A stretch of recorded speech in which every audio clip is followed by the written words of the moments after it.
श्रीः श्रीमते रामानुजाय नमः। श्रीमते निगमान्तमहादेशिकाय नमः। ஸ்ரீரங்கராமானுஜமகாதேசிகாய நமக. வீட்டில் நிலையான செல்வச் செழிப்பு அருளும் ஸ்ரீ மகாலட்சுமி கவசம்.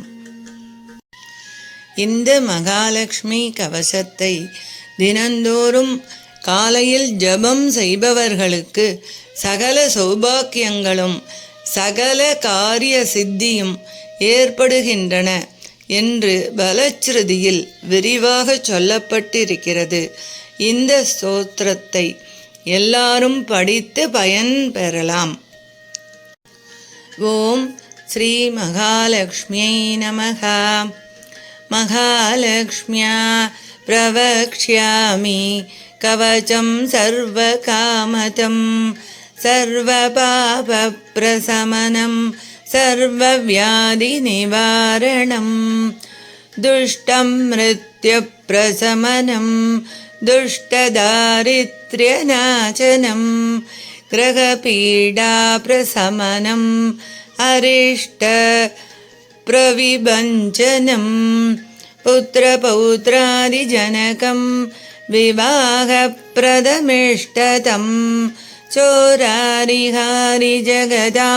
अखिलेप्सितकल्पकम् सर्वदानमना भूत्वा शृणुत्वं सुखसत्तम अनेकजन्मसंसिद्धि लभ्यं मुक्तिफलप्रदं धनधान्यमहाराज्य सर्वसौभाग्यदायकम् सकृत्पठनमात्रेण महालक्ष्मी प्रसीदति क्षीराब्धिमध्ये पद्मानां नादेन मणिमण्डपे रत्नसिंहासने दिव्ये तन्मध्ये मणिपङ्कजे तन्मध्ये सुस्थितां देवीं मरीचिजनसेवितां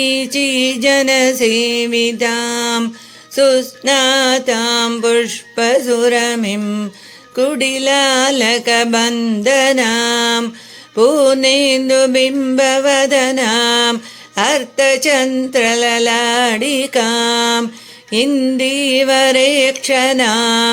कामां सर्वाण्डभुवनेश्वरीम् तिलप्रसवसुस्निग्धनासिकालङ्कृतां श्रियं कुन्दावदातरसनां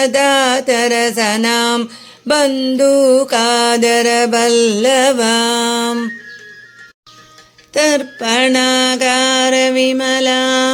कपोलद्विदयोज्ज्वलां माङ्गल्याभरणो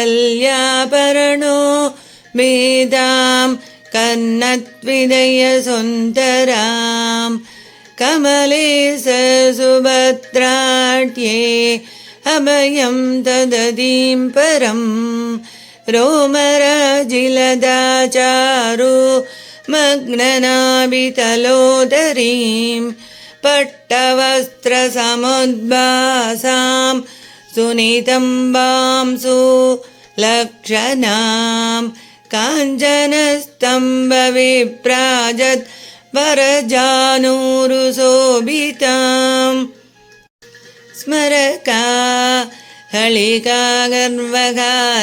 जङ्गां हरिप्रियां कमठीभृष्टशत्रुसपादाब्जां चन्द्रवन्नकां भङ्गजोतरलावण्यं सुलदाङ्घ्रिदलाश्रयां सर्वाभरणसंयुक्तां सर्वलक्षणलक्षितां पितामहमहाप्रीदां नित्यदृप्तां हरिप्रियां नित्यकारुण्यललितां कस्तूरीलेपिताङ्गिकां सर्वमन्त्रमयीं लक्ष्मीं श्रुतिशास्त्रस्वरूपिणीं परब्रह्ममयीं देवीं मद्मनाभकुटुम्बिनीम् एवं ध्यात्वा महालक्ष्मीं य पठेत् कवचं परं महालक्ष्मी शिरःपादौ ललाटे मम पङ्कजा कर्णत्वं त्वं रमापादुनयने नलिनालया नासिकामवदम्बा वाचं वाक्रूपिणी मम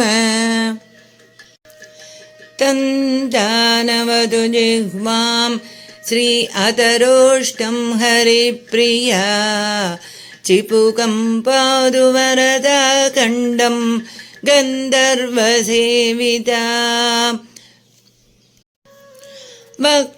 वक्षकुक्षिकरौ पायुं पृष्ठमव्याद्रमा स्वयं कड्योरुद्वयकं जानुजङ्गे पादद्वयं शिवा सर्वाङ्गमिन्द्रियं प्राणान् पायादायासहारिणी शब्दधातून् स्वयं जाता रक्तं शुक्लं मनोऽस्ति च ज्ञानं भुक्तिर्मनोत्साहान् सर्वं मे पादु पद्मजा मया कृतं तु यत्तत्त्वयि तत्सर्वं पादु मङ्गला ममायुरङ्गकान् लक्ष्मी पार्यापुत्रां च पुत्रिका मित्राणि पादु सततम् अखिलं मे वरप्रदा ममारिनाशनार्थाय मायामृत्युञ्जया बलं सर्वाभीष्टन्तु मे तत्यात्पादु मां कमलालया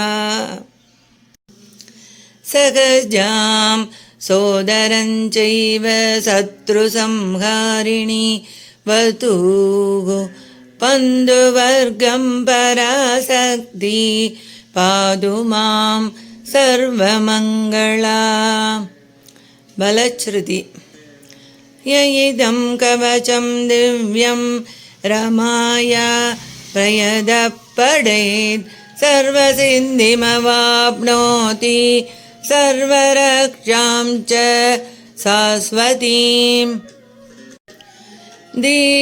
दीर्घायुष्मान् भवेत् नित्यं सर्वसौभाग्यशोभितं सर्वज्ञ सर्वदर्शी च सुखिदश्च सुगोज्ज्वलः सुपुत्रो गोपतिः श्रीमान् भविष्यति न संशयः तद्गृहेण भवेत् ब्रह्मन् दारिद्र्यदुरिदादिकम्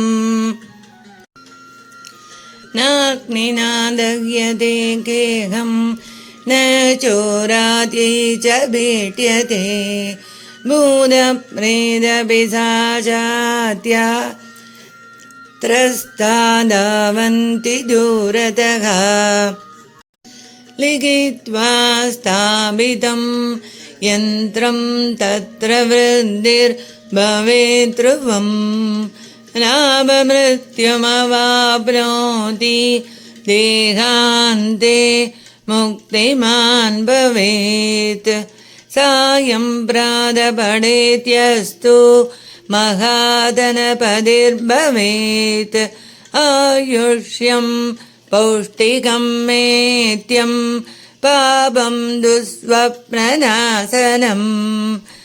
प्रज्ञाकरं पवित्रं च दुर्भिक्षाग्निविनाशनं चित्तप्रसादजनकं महामृत्युप्रशान्तितम्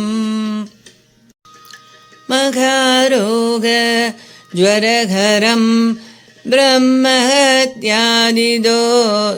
चोदकं महासुखप्रदं चैव पठितव्यं सुगार्तिभिः धनार्ति धनमाप्नोति विवाहार्ति लभेत्वतुः विद्यार्थी लभते विद्यां पुत्रार्त्री गुणवत्सुधान् राज्यार्थी लभते राज्यं सत्यमुक्तं मया सुख महालक्ष्म्या मन्त्रसिद्धिः जपा सत्यप्रजायते